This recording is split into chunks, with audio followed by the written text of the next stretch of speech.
സംഖ്യാപുസ്തകം അധ്യായം 32. എന്നാൽ രൂബീന്യർക്കും ഗാദ്യർക്കും എത്രയും വളരെ ആടുമാടുകൾ ഉണ്ടായിരുന്നു. അവർ യസേർ ദേശവും ഗിലെയാദ് ദേശവും ആടുമാടുകൾക്ക് കൊള്ളാകുന്ന സ്ഥലമെന്ന് കണ്ടിട്ട് വന്ന് മോശയോടും പുരോഹിതനായ എലയാസറിനോടും സഭയിലെ പ്രഭുക്കന്മാരോടും സംസാരിച്ചു. അദാരോത്ത്, ദീബോൻ, യസേർ, നിമ്ര, ഹേഷ്ബോൻ, യലയാലെ, സെബാം, നെബോ, ബയോൻ എന്നിങ്ങനെ യഹോവ ഇസ്രായേൽ സഭയുടെ മുമ്പിൽ ജയിച്ചടക്കിയ ദേശം, ആടുമാടുകൾക്ക് കൊള്ളാകുന്ന പ്രദേശം, അടിയങ്ങൾക്കോ ആടുമാടുകൾ ഉണ്ട്. അതുകൊണ്ട് നിനക്ക് അടിയങ്ങളോട് കൃപയുണ്ടെങ്കിൽ ഈ ദേശം അടിയങ്ങൾക്ക് അവകാശമായി തരണം. ഞങ്ങൾ യോർദാൻ അക്കരെ കൊണ്ടുപോകരുത് എന്ന് പറഞ്ഞു. മോശ ഗാദ്യരോടും രൂബീന്യരോടും പറഞ്ഞത്, നിങ്ങളുടെ സഹോദരന്മാർ യുദ്ധത്തിന് പോകുമ്പോൾ നിങ്ങൾക്ക് ഇവിടെ ഇരിക്കണമെന്നോ യഹോവ ഇസ്രായേൽ മക്കൾക്ക് കൊടുത്തിട്ടുള്ള ദേശത്തേക്ക് അവർ കടക്കാതിരിപ്പാൻ തക്കവണ്ണം നിങ്ങൾ അവരെ അധൈര്യപ്പെടുത്തുന്നത് എന്തിന്? ഒറ്റുനോക്കേണ്ടതിന് ഞാൻ നിങ്ങളുടെ പിതാക്കന്മാരെ കാദേശ് ബർന്നയിൽ നിന്ന് അയച്ചപ്പോൾ അവർ ഇങ്ങനെ തന്നെ ചെയ്തു. അവർ എസ്കോൾ താഴ്വരയോളം ചെന്ന് ദേശം കണ്ട ശേഷം യഹോവ ഇസ്രായേൽ മക്കൾക്ക് കൊടുത്തിട്ടുള്ള ദേശത്തേക്ക് പോകാതിരിക്കത്തക്കവണ്ണം അവരെ അധൈര്യപ്പെടുത്തി. അന്ന് യഹോവയുടെ കോപം ജ്വലിച്ച് അവർ സത്യം ചെയ്ത് കൽപ്പിച്ചത്, കെനിസ്യനായ യെഫുന്നയുടെ മകൻ കാലേബും നൂന്റെ മകൻ യോശുവയും യഹോവയോട് പൂർണ്ണമായി പറ്റി നിന്നതുകൊണ്ട് അവരല്ലാതെ മിസ്രൈമിൽ നിന്ന് പോന്നവരിൽ 20 വയസ്സ് മുതൽ മേലോട്ടുള്ള ഒരുത്തനും ഞാൻ അബ്രഹാമിനോടും ഇസ്ഹാക്കിനോടും യാക്കോബിനോടും സത്യം ചെയ്ത ദേശത്ത് കാണുകയില്ല. അവർ എന്നോട് പൂർണ്ണമായി പറ്റി നിൽക്കായ കൊണ്ട് തന്നെ അങ്ങനെ യഹോവയുടെ കോപം ഇസ്രായേലിന്റെ നേരെ ജ്വലിച്ചു. യഹോവയ്ക്ക് അനിഷ്ടമുള്ളത് ചെയ്ത തലമുറ എല്ലാം മുടിഞ്ഞു പോകുവോളം അവർ 40 സംവത്സരം അവരെ മരുഭൂമിയിൽ അലയുമാറാക്കി. എന്നാൽ ഇസ്രായേലിന്റെ നേരെ യഹോവയുടെ ഉഗ്രകോപം ഇനിയും വർദ്ധിപ്പാൻ തക്കവണ്ണം നിങ്ങളുടെ പിതാക്കന്മാർക്ക് പകരം നിങ്ങൾ പാപികളുടെ ഒരു കൂട്ടമായി എഴുന്നേറ്റിരിക്കുന്നു. നിങ്ങൾ അവനെ വിട്ട് പിന്നോക്കം പോയാൽ അവൻ ഇനിയും അവരെ മരുഭൂമിയിൽ വിട്ടുകളയും. അങ്ങനെ നിങ്ങൾ ഈ ജനത്തെയെല്ലാം നശിപ്പിക്കും. അപ്പോൾ അവർ അടുത്ത് ചെന്ന് പറഞ്ഞത്, ഞങ്ങൾ ഇവിടെ ഞങ്ങളുടെ ആടുമാടുകൾക്ക് തൊഴുത്തുകളും ഞങ്ങളുടെ കുഞ്ഞുകുട്ടികൾക്ക് പട്ടണങ്ങളും പണിയട്ടെ. എങ്കിലും ഇസ്രായേൽ മക്കളെ അവരുടെ സ്ഥലത്ത് കൊണ്ടുപോയി ആക്കുന്നതുവരെ ഞങ്ങൾ യുദ്ധസന്നദ്ധരായി അവർക്ക് മുമ്പായി നടക്കും. ഞങ്ങളുടെ കുഞ്ഞുകുട്ടികളോ ദേശത്തിലെ നിവാസികൾ നിമിത്തം ഉറപ്പുള്ള പട്ടണങ്ങളിൽ പാർക്കട്ടെ. ഇസ്രായേൽ മക്കൾ ഓരോരുത്തൻ താന്റെ അവകാശം അടക്കിക്കൊള്ളും വരെ ഞങ്ങൾ ഞങ്ങളുടെ വീടുകളിലേക്ക് മടങ്ങിപ്പോരുകയില്ല. യോർദാൻ അക്കരെയും അതിനപ്പുറവും ഞങ്ങൾ അവരോടുകൂടി അവകാശം വാങ്ങുകയില്ല. കിഴക്ക് യോർദാൻ അക്കരെ ഞങ്ങൾക്ക് അവകാശം ഉണ്ടല്ലോ.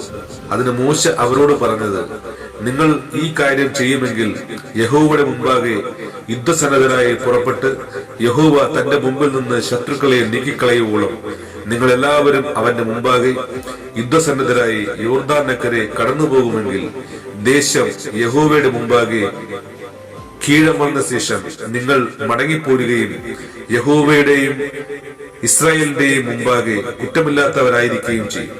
അപ്പോൾ ഈ ദേശം യഹോവയുടെ മുമ്പാകെ നിങ്ങളുടെ അവകാശമാകും.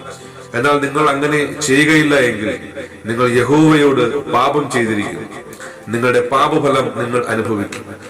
നിങ്ങളുടെ കുട്ടികൾക്കായി പട്ടണങ്ങളും നിങ്ങളുടെ ആടുകൾക്കായി തൊഴുത്തുകളും പണിത് നിങ്ങൾ പറഞ്ഞതുപോലെ ചെയ്തുകൊള്ളും. ഗാദ്യരും രൂബീന്യരും മോശയോട്, യജമാനൻ കൽപ്പിക്കുന്നത് പോലെ അടിയങ്ങൾ ചെയ്തുകൊള്ളാം. ഞങ്ങളുടെ കുഞ്ഞുങ്ങളും ഭാര്യമാരും ഞങ്ങളുടെ കന്നുകാലികളും മൃഗങ്ങളൊക്കെയും ഗിലെയാദിലെ പട്ടണങ്ങളിൽ ഇരിക്കട്ടെ. അടിയങ്ങളോ യജമാൻ കൽപ്പിക്കുന്നത് പോലെ എല്ലാവരും യുദ്ധസന്നദ്ധരായി യഹോവയുടെ മുമ്പാകെ യുദ്ധത്തിന് കടന്നു പോകാം എന്ന് പറഞ്ഞു. ആകയാൽ മോശ അവരെ കുറിച്ചും പുരോഹിതനായ എലയാസറിനോടും നൂന്റെ മകനായ യോശുവയോടും ഇസ്രായേൽ മക്കളുടെ ഗോത്രപ്രധാനികളോടും കൽപ്പിച്ചതെന്നാൽ, ഗാദ്യരും രൂബീന്യരും ഓരോരുത്തൻ യുദ്ധസന്നദ്ധനായി യഹോവയുടെ മുമ്പാകെ നിങ്ങളോടുകൂടെ യോർദാൻ അക്കരെ കടന്നു പോരുകയും ദേശം നിങ്ങളുടെ മുമ്പാകെ കീഴടങ്ങുകയും ചെയ്താൽ നിങ്ങൾ അവർക്ക് ഗിലെയാദ് ദേശം അവകാശമായി കൊടുക്കണം. എന്നാൽ അവർ നിങ്ങളോടുകൂടി യുദ്ധസന്നദ്ധരായി അക്കരയ്ക്ക് കടക്കാതിരുന്നാൽ അവരുടെ അവകാശം നിങ്ങളുടെ ഇടയിൽ കനാൻ ദേശത്ത് തന്നെ ആയിരിക്കണം. ഗാദ്യരും രൂബേന്യരും അതിന് യഹോവ അടിയങ്ങളോട് അരുളി ചെയ്തതുപോലെ ചെയ്തുകൊള്ളാം. ഞങ്ങളുടെ അവകാശം ലഭിക്കേണ്ടതിന് ഞങ്ങൾ യഹോവയുടെ മുമ്പാകെ യുദ്ധസന്നദ്ധരായി കനാൻ ദേശത്തേക്ക് കടന്നു പോകാം എന്ന് പറഞ്ഞു. അപ്പോൾ മോശ ഗാദ്യർക്കും രൂബേന്യർക്കും യോസേഫിന്റെ മകനായ മനശ്ശയുടെ പാതി ഗോത്രത്തിന് അമോര രാജാവായ സീഹോന്റെ രാജ്യവും ബാശാൻ രാജാവായ ഓഗിന്റെ രാജ്യവുമായ ദേശവും അതിന്റെ അതിരുകളിൽ ചുറ്റുമുള്ള ദേശത്തിലെ പട്ടണങ്ങളും കൊടുത്തു. അങ്ങനെ ഗാദ്യർ ദീബോൻ, അദോരത്ത്, അരോയർ, അത്രോത്ത്, ഷോഫാൻ, യസേർ, യോഗ് ബെഹ, ബേത് നിമ്ര, ബേത് ഹാരാൻ എന്നിവയെ ഉറപ്പുള്ള പട്ടണങ്ങളായും ആടുകൾക്ക് തൊഴുത്തുകളായും പണിതു. രൂബേന്യർ ഹെശ്ബോനും യാലെയും കിരത്തയിമും പേരുമാറ്റിക്കളഞ്ഞ നെബോ, ബാൽമയോൻ എന്നിവയും സിബ്മയും പണിതു. അവർ പണിത പട്ടണങ്ങൾക്ക് പുതിയ പേരിട്ടു. മനശ്ശയുടെ മകനായ മാഖീറിന്റെ പുത്രന്മാർ ഗിലെയാദിൽ ചെന്ന് അതിനെ അടക്കി. അവിടെ പാർത്തിരുന്ന അമോര്യരെ ഓടിച്ചു കളഞ്ഞു. മോശ ഗിലെയാദ് ദേശം മനശ്ശയുടെ മകനായ മാഖീറിന് കൊടുത്തു. അവൻ അവിടെ പാർത്തു. മനശ്ശയുടെ പുത്രനായ യായിർ ചെന്ന് അതിലെ ഊരുകളെ അടക്കി. അവയ്ക്ക് ഹവോത്ത് യായിരിന്റെ ഊരുകൾ എന്ന് പേരിട്ടു. നോബഹ് ചെന്ന് കെനാത്ത് പട്ടണവും അതിന്റെ ഗ്രാമങ്ങളും അടക്കി. അതിന് തന്റെ പേരിൻ പ്രകാരം നോബഹ് എന്ന് പേരിട്ടു. ആമേൻ.